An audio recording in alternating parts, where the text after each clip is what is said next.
കൊട്ടാരം റോഡിലൂടെ ഇങ്ങനെയൊരു തിരക്ക് ഒരു കാലത്തും ഉണ്ടായിട്ടില്ല.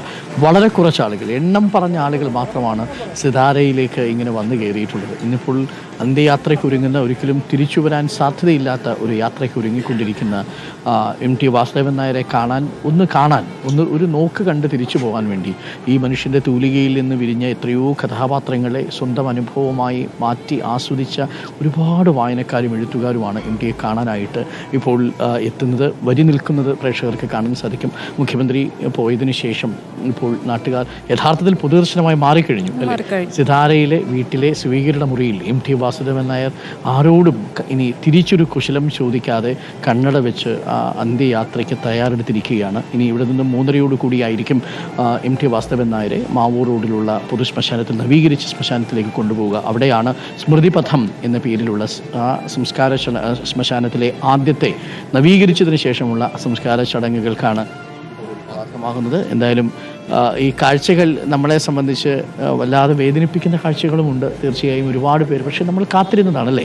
ഒരാഴ്ച 91 വയസ്സായ ഒരു എഴുത്തുകാരൻ നമ്മളെ വിട്ടുപോകുമ്പോൾ സ്വാഭാവികമായും വ്യക്തിപരമായിട്ടുള്ള നഷ്ടമുണ്ടാവുന്നില്ല, പക്ഷെ മലയാളത്തിന് വലിയ നഷ്ടമാണ്, ഭാഷയ്ക്ക് വലിയ നഷ്ടമാണ്. ഭാഷയെക്കുറിച്ച് എപ്പോഴും പറയും ജാടകളില്ലാതെ, കാപട്യങ്ങളില്ലാതെ നിങ്ങളുടെ മനസ്സിലെ വൈകാരിക മുഹൂർത്തങ്ങളെ അതേപടി പറിച്ചു വെക്കാൻ കഴിയുന്ന ഒരാൾ. നേരത്തെ പറഞ്ഞ വാക്ക് തന്നെയാണ്, നമ്മളുടെയൊക്കെ വൈകാരിക ജീവങ്ങൾക്ക് ആദർശ പരിവേഷം നൽകാനുള്ള ബാധ്യതകളൊന്നുമില്ലാതെ തികഞ്ഞ സത്യസന്ധതയോട് ഉള്ളിൽ തോന്നുന്നത് എഴുതുകയും ആ എഴുതാൻ ഉപയോഗിക്കുന്ന വാക്കുകൾക്ക് കവിതയുടെ സൗന്ദര്യം നൽകുകയും ഒക്കെ ചെയ്ത എഴുത്തുകാരനാണ് അദ്ദേഹം.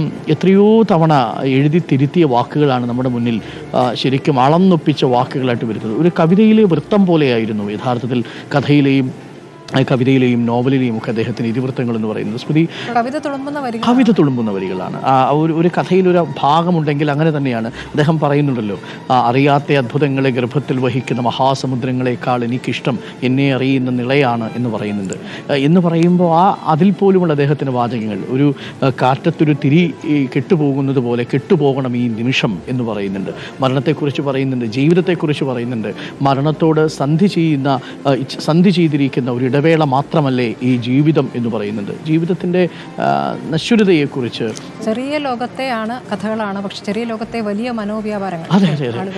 നമ്മളൊക്കെ ജീവിച്ചിരുന്ന നമ്മുടെയൊക്കെ വീടിൻ്റെ അകത്തളങ്ങൾ, 4 കെട്ടുകൾ, അവിടെയുള്ള ഇരുണ്ടു വീണ് കിടക്കുന്ന മുറികൾ, ഒരു വാതിൽപ്പടിക്കപ്പുറം നിൽക്കുന്ന അമർത്തിപ്പിടിച്ച സംസാരങ്ങൾ, അവിടെയുള്ള മനുഷ്യരുടെ വികാരങ്ങൾ, ആത്മസംഘർഷങ്ങൾ, ഇതൊക്കെ നമ്മൾ അനുഭവിച്ചിട്ടുണ്ടാകും.